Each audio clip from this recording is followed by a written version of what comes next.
Tapang kami ngayong gabi. Ito si Mother Dear, si Father Dear. Sila ka-date namin ngayon. Oops. Ang lola nyo kasali. Oy. Ano yan? Really? No. Oops. Dito tayo sa busog.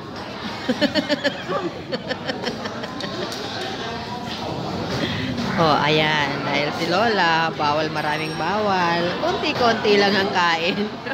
Si Itay parang nagalit sa order. Manap yan. Set niya, set.